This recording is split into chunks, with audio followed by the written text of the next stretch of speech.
Après des mois et même des années d'attente, Nintendo a finalement levé le voile sur sa console Next Generation, qui portera donc bel et bien le nom que nous lui attribuons depuis déjà un bon moment, à savoir Nintendo Switch 2. Presque 8 ans après la sortie de la Switch première du nom, c'est à travers une petite vidéo présentation de 2 minutes 20 qui se concentre largement plus sur le form factor que sur tout le reste, que la Switch 2 a été dévoilée avec ce qui semble être un nouveau Mario Kart. Alors, je dis semble, car le stage n'est pas présent dans Mario Kart 8 Deluxe, et on voit clairement une DA différente sur la tête de Mario, mais surtout sur celle de Donkey Kong, largement inspirée du film Mario Bros. Car d'un point de vue purement graphique, soyons sincères, il n'y a que très peu de différence à noter avec son prédécesseur, même s'il faudra bien sûr attendre d'en savoir plus et d'en voir plus avant de porter un jugement hâtif. Tout ce que l'on sait, c'est que les maps sont beaucoup plus grandes et les joueurs passent de 12 à 24, ce qui me paraît honnêtement assez fou. En ce qui concerne la console, on peut donc en premier lieu voir la Switch première du nom, qui se transforme peu à peu pour laisser place à sa petite sœur. Donc, qu'est-ce qu'on peut noter? Bien évidemment, une console quand même bien plus grande que la Switch 1, ce qui pourra d'ailleurs poser question pour la prise en main des plus jeunes. C'est vrai quoi, soyons honnêtes, la Switch peut être à la fois un poil trop petite pour un adulte ayant de grandes mains, c'est vrai, mais je trouve surtout vraiment grosse pour des enfants. Prends l'exemple de mon petit cousin de 6 ans qui a eu une Switch OLED récemment, et franchement la prise en main frôle le ridicule tant la console semble large, mais aussi lourde. D'ailleurs l'OLED, parlons-en. Il n'y a pas un détail qui vous fait titiller sur cette vidéo de présentation? Allez, vous savez quoi, je vous laisse 5 secondes pour le trouver. C'est bon, vous avez trouvé? Eh ben, Nintendo a utilisé la Switch Fat, la Switch première du nom, pour illustrer la transformation vers la Switch 2. Et donc ça veut dire ce que ça veut dire. Oui, soyez certains que Nintendo va retourner à l'écran LCD.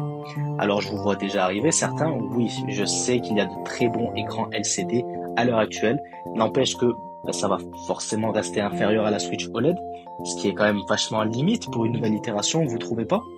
Enfin bref, espérons que le LCD soit bon, au moins meilleur que celui qu'on avait sur la première Switch de 2017, et préparez-vous déjà évidemment à ce que la Switch 2 OLED débarque d'ici 2 ou 3 ans.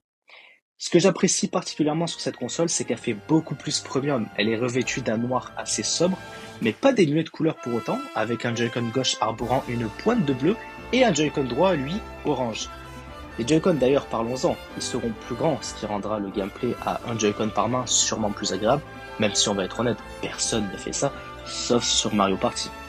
Globalement, si t'as dépassé l'âge de 15 ans, l'ergonomie de cette Switch 2 ne va pas te dépayser, mais risque d'être vachement plus sympa, avec un écran qui serait de 8 pouces contre 7 pour la OLED, qui était déjà très convenable je trouve. Avec cette console, mine de rien, on voit que Nintendo veut se la jouer simple. Ils veulent capitaliser sur le succès de la Switch première du nom, et c'est compréhensible, car la console va fêter ses 8 ans et c'est encore aujourd'hui un très grand succès. Évidemment, les ventes ont chuté, on n'est plus à la période 2020-2021 qui a été notamment boostée par le Covid et Animal Crossing, mais la console réalise tout de même de très bons chiffres. Et pour ce faire, Nintendo, la rétrocompatibilité, ils l'ont déjà acté, aussi bien sur le physique que sur le digital, ce qui va donc permettre à la Switch 2 de jouir d'une énorme bibliothèque dès son lancement et de faciliter la transition vers la nouvelle console.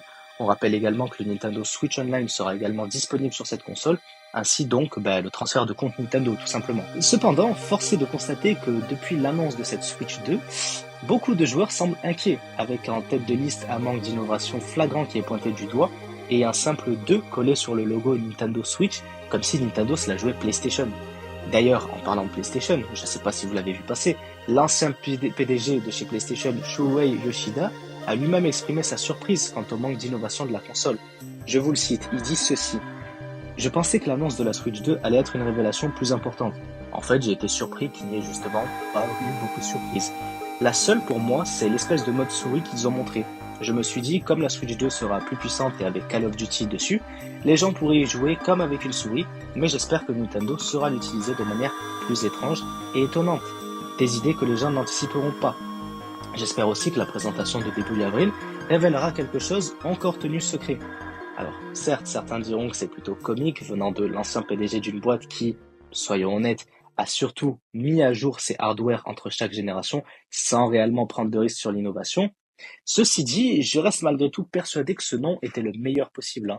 Quand je vois que certains disent que voilà, Switch U, bon peut-être pas Switch U, mais j'avais beaucoup entendu parler de Super Switch, je pense que ce scénario aurait clairement fini comme la Wii U, ce qui n'est pas souhaitable, car Super Switch, ça renvoie à un modèle super mais de Switch 1, pas de Switch 2. Alors que Switch 2, c'est simple, c'est efficace. À ce niveau-là, je pense que Nintendo a pris la meilleure décision. Maintenant, pourquoi une partie de joueurs ont tant de mal à accepter que Nintendo décide de faire évoluer une formule qui fonctionne pourtant très bien?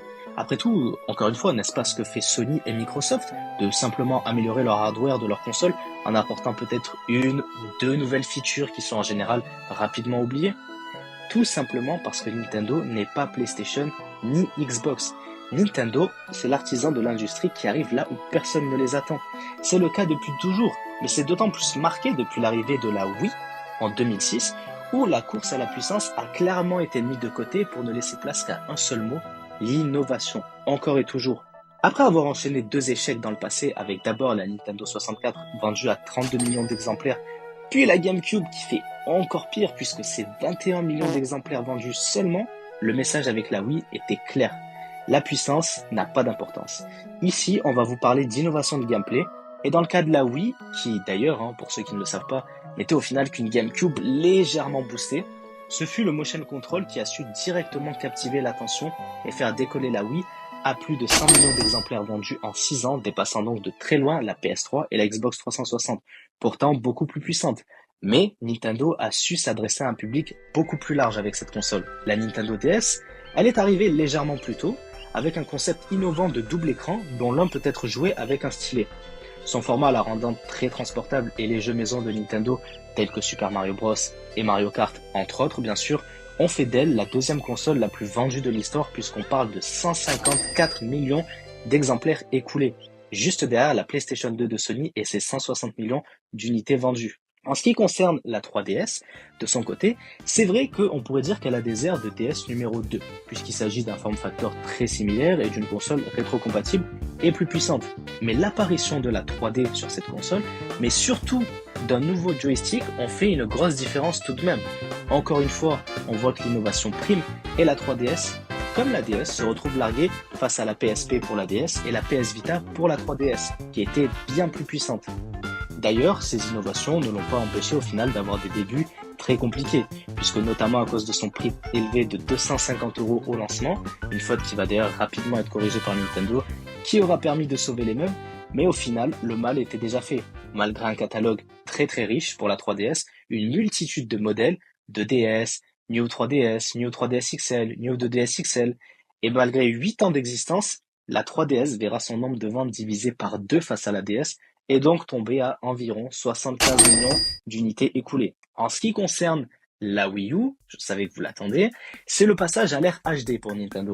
Et c'est donc pour eux une occasion d'essayer de reconquérir un certain public gamer perdu avec la Wii, avec dès le lancement des titres forts, comme Call of Duty, Batman Arkham, Mass Effect ou encore Assassin's Creed 3.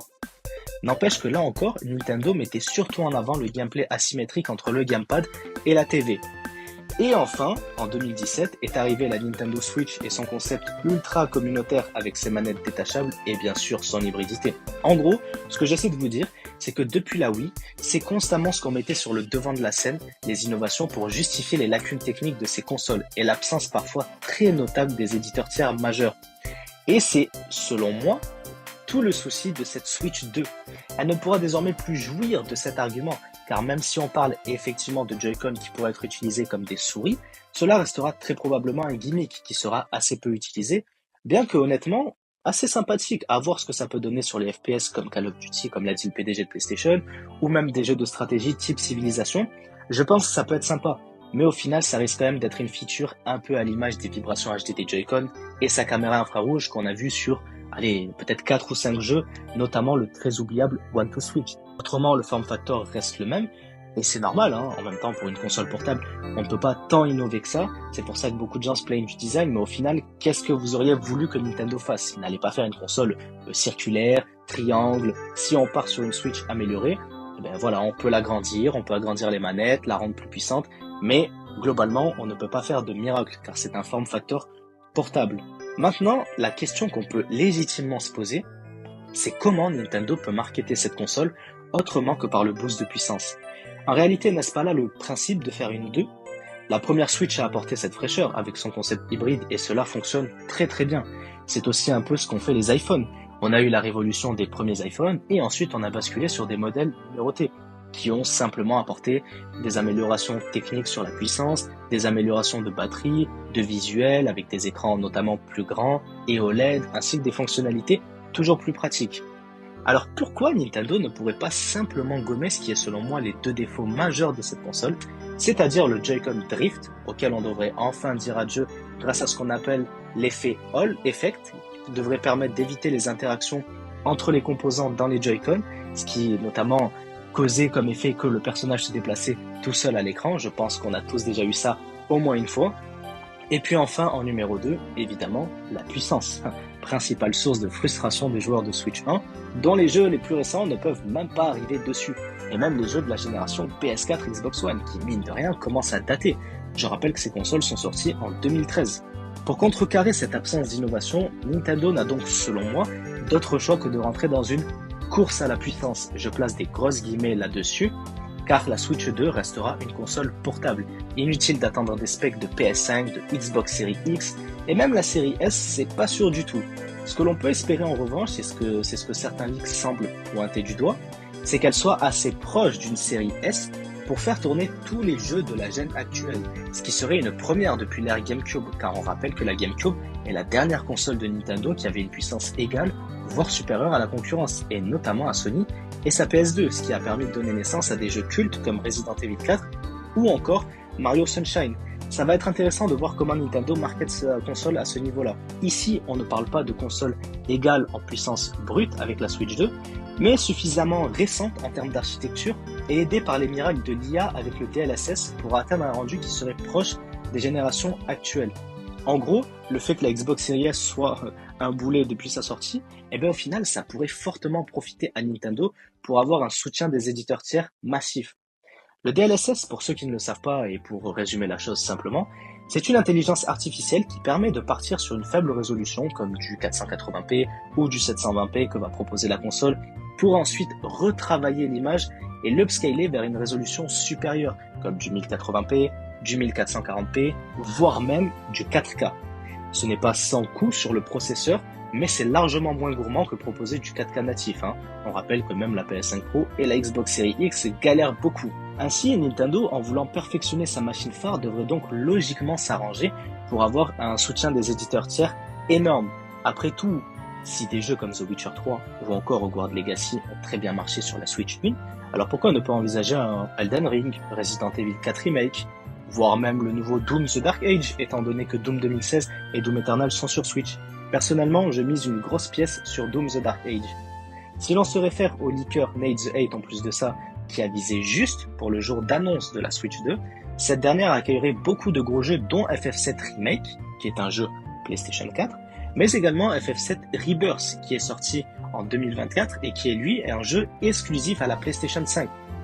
On a également eu du côté des leakers fiables du Starfield, du Halo Master Chief Collection, du Doom The Dark Age, du Fallout 4 et même le nouveau remake de Metal Gear Solid, pour vous dire. De quoi nous impressionner?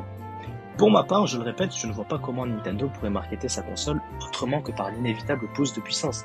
Mais cela marquerait un tournant dans le jeu vidéo, car Nintendo, en s'octroyant la présence des éditeurs tiers, entrerait en concurrence directe avec Sony et Microsoft. En plus, on sait que Microsoft va proposer ses jeux sur Switch 2 et sur PS5. Imaginez seulement une Switch 2 où vous aurez les meilleurs exclus Nintendo, les jeux Xbox, les jeux d'éditeurs tiers ainsi que les indés. Ce serait la console ultime.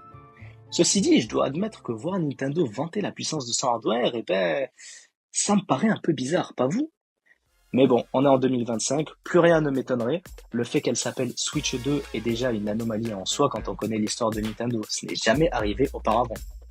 Quoi qu'il en soit, pour ça, il faudra patienter le 2 avril à 15h, une date du Nintendo Direct dédiée à la Nintendo Switch 2 pour avoir, on l'espère, toutes les réponses à nos questions.